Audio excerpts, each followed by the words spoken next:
Hello everyone, welcome to the Friday review, and today I'm going to do my review on the Posh Kick x511 smartphone.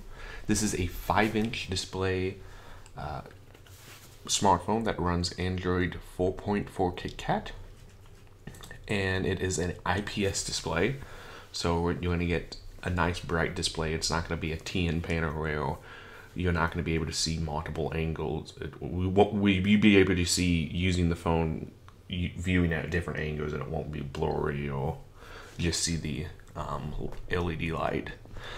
This has a MediaTek 6582 mobile processor that is a quad core that is clocked at 1.3 gigahertz. So it's going to be pretty fast, especially that's mostly now the basics in smartphones is a quad core, but not clocked at 1.3 gigahertz, but it gets the job done. It has a 5 megapixel camera and a VGA front facing camera. It has a flash and has a 1600 milliamp hour battery. The battery is kind of small, and you pay for this. This is a $120 phone, and you do get to notice the battery is kind of cheap because the standby time is horrendously terrible. So yeah, let's get started looking at the device. This is what the device looks like. You have your touch buttons on the bottom, like on a common Android smartphone. At the top, you got your speaker grill and your light sensor and your VGA camera. And then on the back of the device, you have your 5 megapixel camera and your LED flash. And on the side, you have your power button and your volume rocker. And then on the bottom, you have your microphone. And then on top, you get your micro USB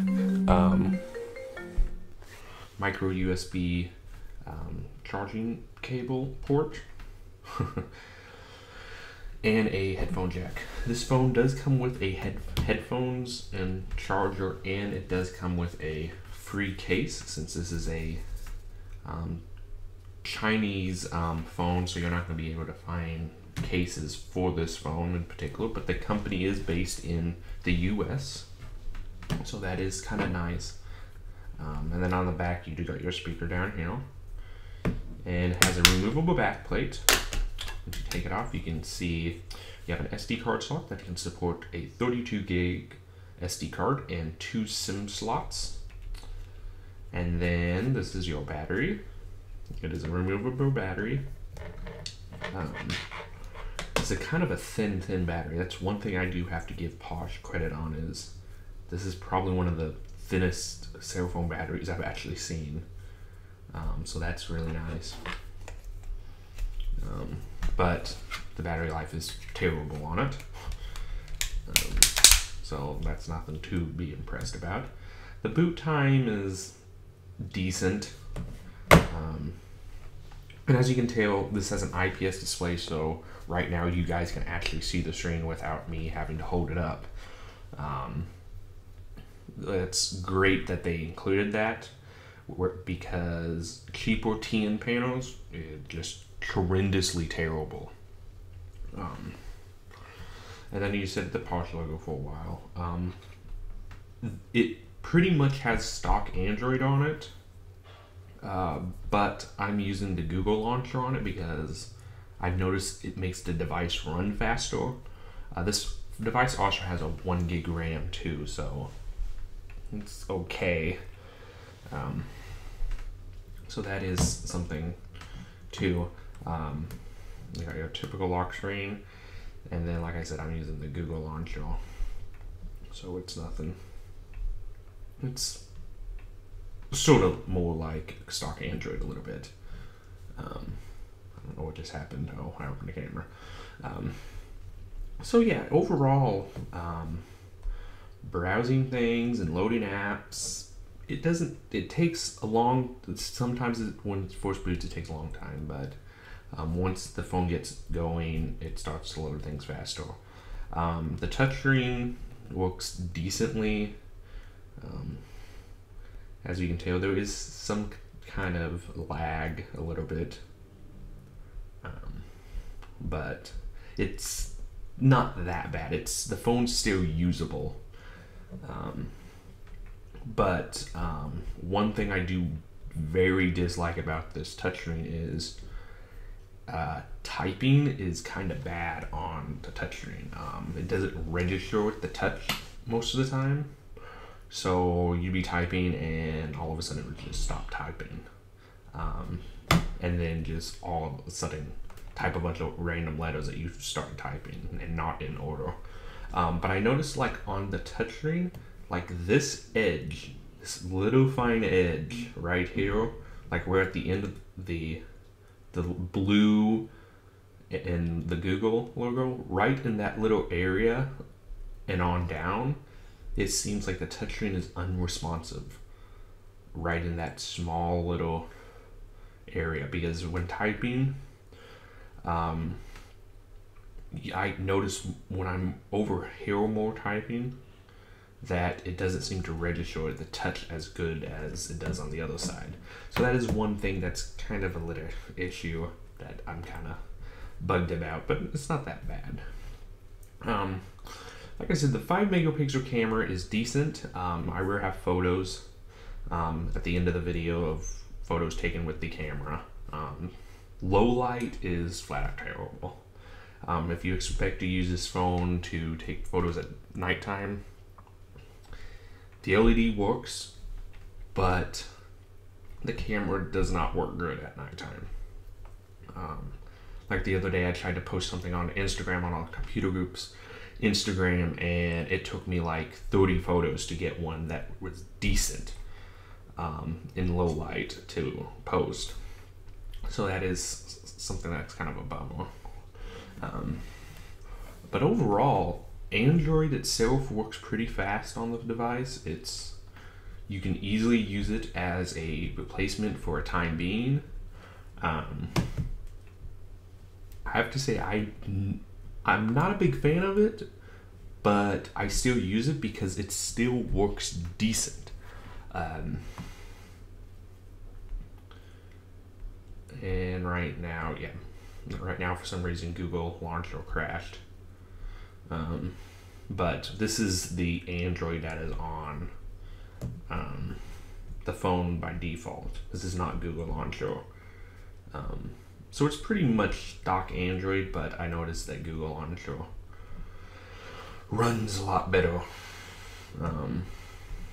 It makes the device a lot faster for some reason. So yeah, for gaming performance, I'm gonna run Epic Citadel. I've done this almost on all my phones that I've done reviews on. It's a good benchmarking tool. So I'm gonna let this run, and I'll see you after this is finished.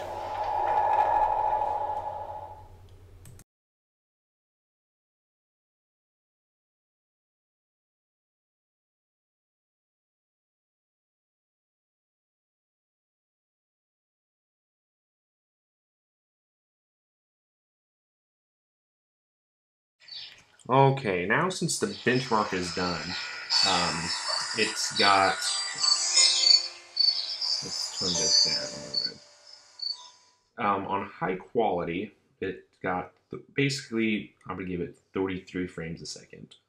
It did reach 100 at some times and 60 at other times, but gaming is not that good on this phone. So if you expect to use this phone for gaming, light gaming would be great, but some of the games that require more intense graphics, I would suggest not to even try on them, because you're not going to get too good of a experience with it.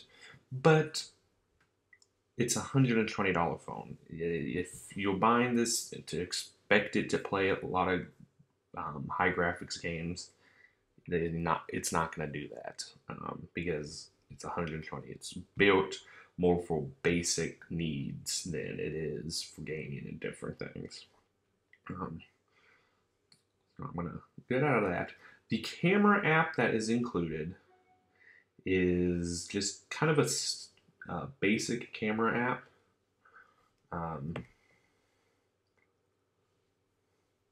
You can tell this is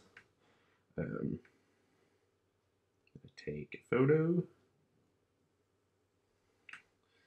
and that is what this photo is just randomly taken. The focus doesn't really work too good. When you can take panorama photos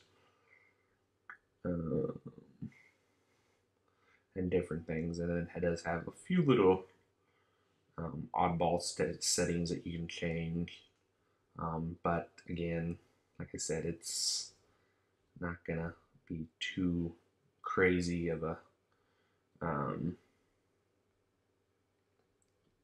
camera because it's 5 megapixels. The video, it has 1080p video, so you'll be able to shoot 1080p video, I believe, on it. I think. Yes, you will be able to shoot 1080p video on it. But on the device, it will not display as 1080p, but it will shoot 1080p, so you would be able to view it on your TV.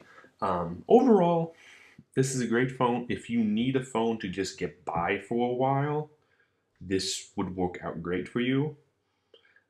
It does work on AT&T and Straight Talk, so if you are looking for a Straight Talk phone, this will work with Straight Talk.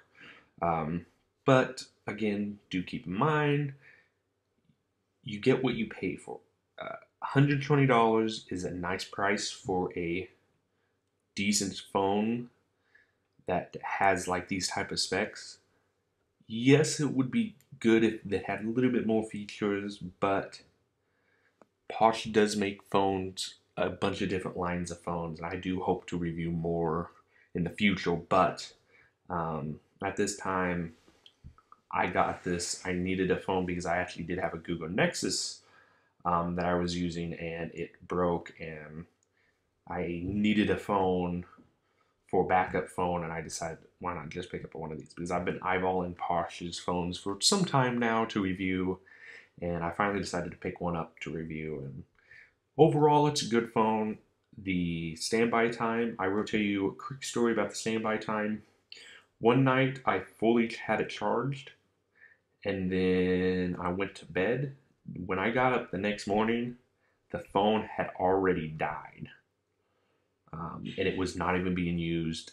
It might have downloaded an app update, but not a whole lot. So I really don't know why the battery died that fast, but the standby time on this phone is horrendously bad. So that is one small little issue about this phone. But overall, it's a good phone to have if you're just starting out with a smartphone or just need a backup phone. So, hope you like this video. Please like, subscribe, comment, and share. And I'll leave a link down below where you can pick this up. And remember, I'm going to have photos and some videos shot with the device at the end of this video. And also, if you haven't already, I have a link down below where you can win a free iPhone case. I'm doing a giveaway with an iPhone case, and I'll leave the details down below where you can take a look at that. And hope you have a nice day, and I'll see you in the next one. Video with the Posh x511 camera lit with lighting.